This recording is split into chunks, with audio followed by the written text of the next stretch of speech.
Halo Sobat Spoiler, bagaimana kabarnya? Tentunya Millers doakan baik-baik saja. Jumpa lagi di channel Sektor Spoiler. Pada video kali ini, Millers akan bahas kelanjutan cerita dari Donghua series Battle Through the Heaven, episode 141. Seperti biasa, Millers mau ingatkan lagi bagi Sobat Spoiler, karena video ini mengandung spoiler, Mimin sarankan untuk tonton dulu episode-episode sebelumnya, biar ngerti jalan ceritanya. Tapi buat Sobat Spoiler yang gak sabar dan udah siap dengerin kelanjutan ceritanya, langsung saja kita gas ke ceritanya.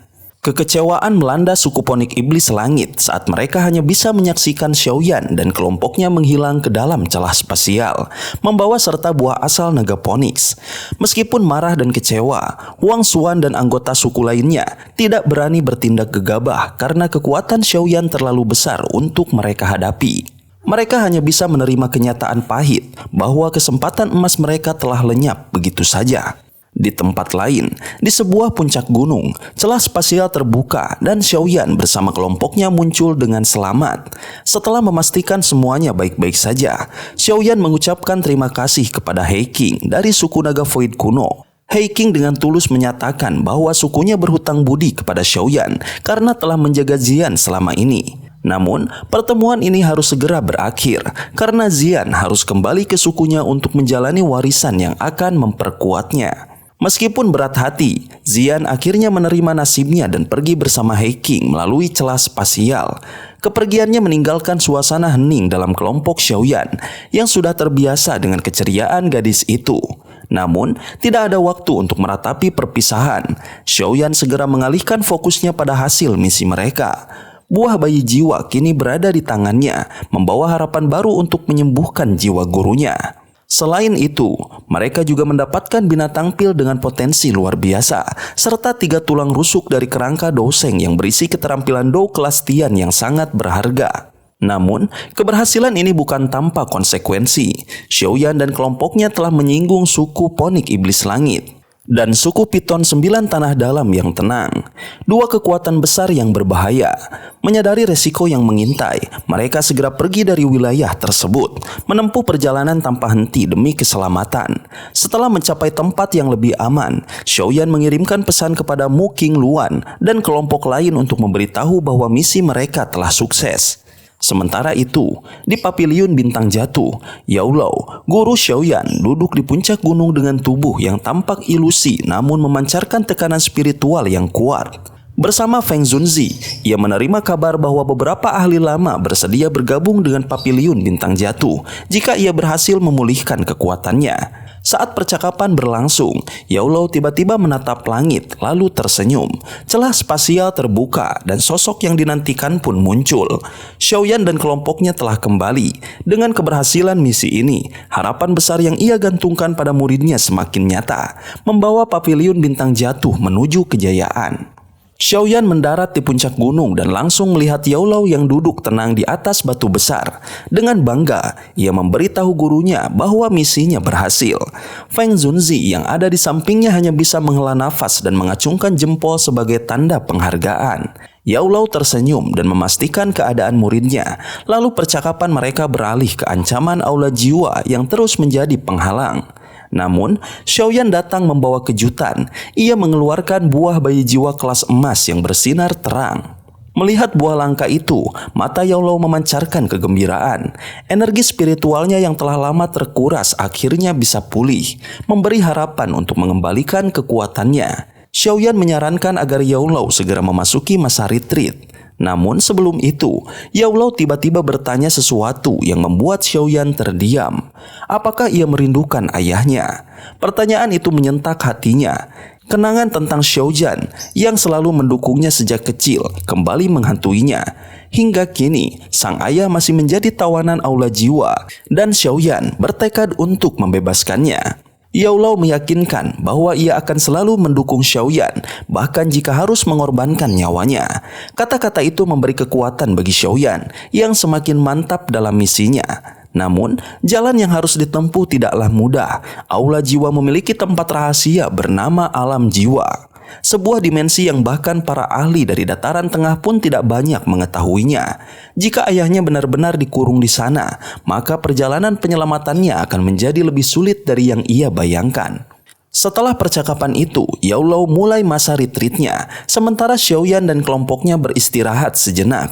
Namun, belum sempat menikmati ketenangan, ia dihadapkan pada masalah lain. Racun mematikan dalam tubuh Qinling, racun pengikisan jantung Kaisar Piton, terkenal tidak memiliki penawar.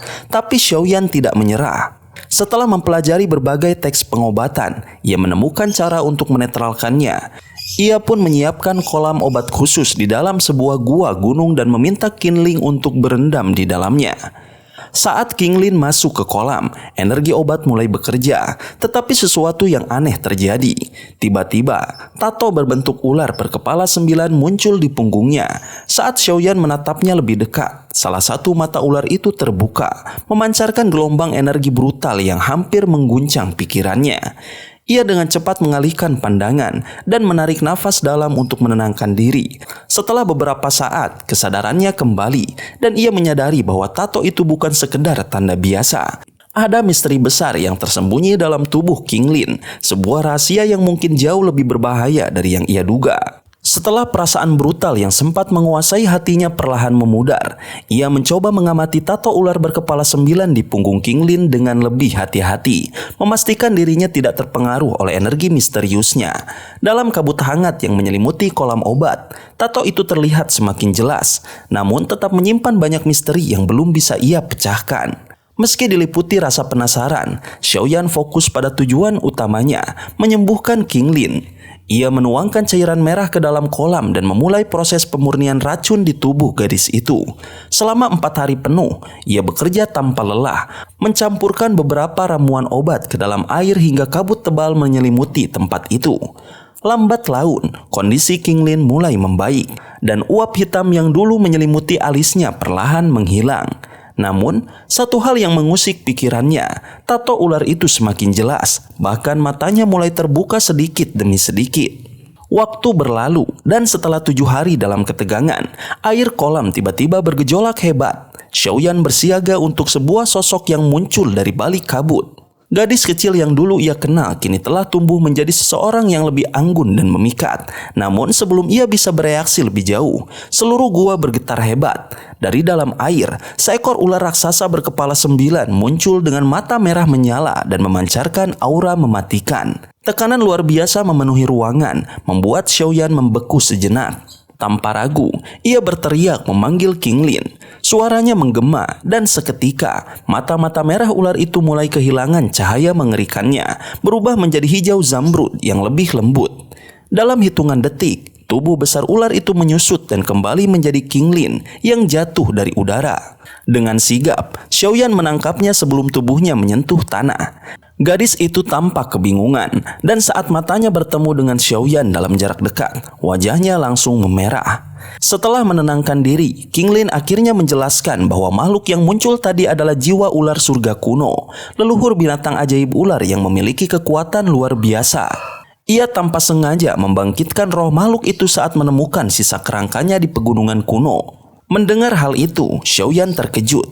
Jika Qinling bisa mengendalikan kekuatan tersebut, ia akan menjadi sangat kuat. Namun untuk saat ini, yang lebih penting adalah memastikan kesehatannya. Dengan senyum lega, Xiaoyan berkata, "Jika racunmu sudah bersih, saatnya kita pergi." Tanpa menunggu jawaban, ia melangkah keluar dari gua, siap melanjutkan perjalanan berikutnya, menyempurnakan tubuh untuk Yaolou. Yaolou duduk dengan tenang di aula besar. Auranya terasa lebih hidup meski kekuatan spiritualnya tidak meningkat secara drastis. Saat Xiaoyan masuk dengan penuh semangat, ia langsung merasa lega melihat kondisi gurunya membaik. Yaolou membuka mata dan tersenyum, mengakui bahwa efek buah bayi jiwa tingkat emas memang luar biasa, berhasil memulihkan esensi spiritualnya ke puncak. Tanpa membuang waktu, Xiaoyan menanyakan langkah selanjutnya dalam pemurnian tubuh Yaolou. Beruntung, semua bahan yang diperlukan telah ia kumpulkan selama bertahun-tahun. Ia mengeluarkan pil obat tingkat 8 yang memancarkan aroma khas, membuat Feng Zunzi terkejut dengan kualitasnya. Yaolou tersenyum bangga melihat perkembangan muridnya. Sementara Feng Zunzi mengingatkan bahwa Xiaoyan adalah juara pil gathering yang tak kalah hebat dari gurunya dulu. Selain pil itu, Xiaoyan juga membawa bahan langka seperti darah inti ponik iblis langit dan pil penyatuan darah tumbuh tulang. Namun, kerangka Douzong yang ia miliki terasa kurang memadai. Menyadari hal ini, Feng Zunzi menawarkan kerangka Douzun bintang 4 miliknya, meningkatkan harapan mereka untuk memulihkan kekuatan Yaolou ke puncaknya. Meski begitu, mencapai tingkat Dosheng masih menjadi tantangan besar, mengingat betapa langkanya ahli di tingkat itu.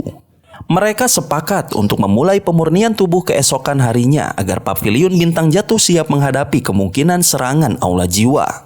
Malam itu, Xiaoyan kembali ke kamarnya dan mulai meneliti 3 tulang rusuk putih giok yang menyimpan teknik Dou kelas Tian. Tulang-tulang itu memiliki karakter kuno yang sulit diuraikan, dan saat ia mencoba menggunakan kekuatan spiritualnya, segel kuat memantulkannya. Tanpa menyerah, ia menggunakan 3000 Lotus Heart Flame untuk membakar tulang-tulang tersebut sepanjang malam. Setelah 10 jam, akhirnya terjadi perubahan. Tulang itu berubah menjadi cairan emas gelap yang tampak hidup. Dengan penuh keberanian, Xiaoyan menyentuhkan jarinya ke cairan tersebut, merasakan rasa sakit luar biasa saat tulangnya bergetar dan bergerak sendiri. Ketika semuanya berhenti, cahaya keemasan samar muncul di matanya, dan ia menyadari sesuatu yang luar biasa. Ini adalah palem penciptaan surga hebat. Ledakan dahsyat menggema di dalam benak Xiaoyan, mengguncang jiwanya hingga terasa seakan tubuhnya terombang-ambing dalam kehampaan. Pandangannya mulai kabur dan seketika ia mendapati dirinya berada di dalam ruang misterius yang tidak terlalu luas. Tidak ada tanda-tanda kehidupan di sekelilingnya, hanya kehampaan yang membentang sejauh mata memandang. Di tengah ruang kosong itu, berdiri sesosok pria dengan postur sederhana. Tidak ada jejak doki yang terpancar dari tubuhnya, seolah-olah dia hanyalah manusia biasa. Namun, semakin lama Xiaoyan menatapnya, semakin dalam pula perasaan kagum dan waspada yang muncul di hatinya. Tidak mungkin seorang biasa bisa berada di tempat ini. Sosok itu pasti merupakan pemilik sebenarnya dari sisa-sisa warisan kuno ini. Sadar bahwa dirinya berada dalam ruang memori yang tersembunyi di dalam teknik Dou, Xiaoyan mengamati sosok itu dengan penuh perhatian. Benar saja, pria tersebut tidak menatapnya, tetapi suaranya bergema di dalam ruang itu, tenang dan penuh wibawa. Palem penciptaan surga hebat, teknik Dou tingkat rendah kelas Tian. Teknik ini lahir dari penggabungan 100 teknik Dou dan memiliki kekuatan penciptaan yang luar biasa. Dengan telapak tangan ini, langit dapat dihancurkan dan segalanya bisa dilenyapkan. Semakin Xiaoyan mendengar, semakin terang matanya berbinar. Teknik Dou kelas Tian adalah sesuatu yang langka dan luar biasa kuat. Namun ada syarat yang harus dipenuhi. Karena engkau telah memperoleh tulang peninggalanku, maka telapak tanganmu telah dimurnikan oleh air liur roh emas. Ingat baik-baik, teknik ini hanya bisa digunakan oleh tangan yang telah melalui pemurnian tersebut. Jika tidak, maka akan ada konsekuensi yang mengerikan. Pernyataan itu membuat Xiaoyan terkejut. Rasa sakit yang luar biasa yang sebelumnya ia rasakan ternyata adalah proses pemurnian. Tanpa proses itu, meskipun ia berhasil memahami teknik ini, ia tidak akan bisa menggunakannya dengan benar tanpa resiko kehancuran diri. Seiring suara tenang itu terus berbicara, tubuh sosok pria itu mulai bersinar. Perlahan tubuhnya menjadi transparan, memperlihatkan jalur vena yang sangat rumit dan aneh. Jalur energi emas gelap itu mengalir di dalamnya, menunjukkan rute spesifik yang harus diikuti untuk mengurai palem penciptaan surga hebat. Xiaoyan tidak menyia-nyiakan kesempatan. Ia memusatkan pikirannya dan menghafal setiap aliran energi dengan seksama. Setelah beberapa kali melihat pergerakan vena itu, gambaran lengkapnya sudah tertanam kuat di dalam pikirannya. Tiba-tiba, cahaya yang menyelimuti sosok itu kembali bersinar terang.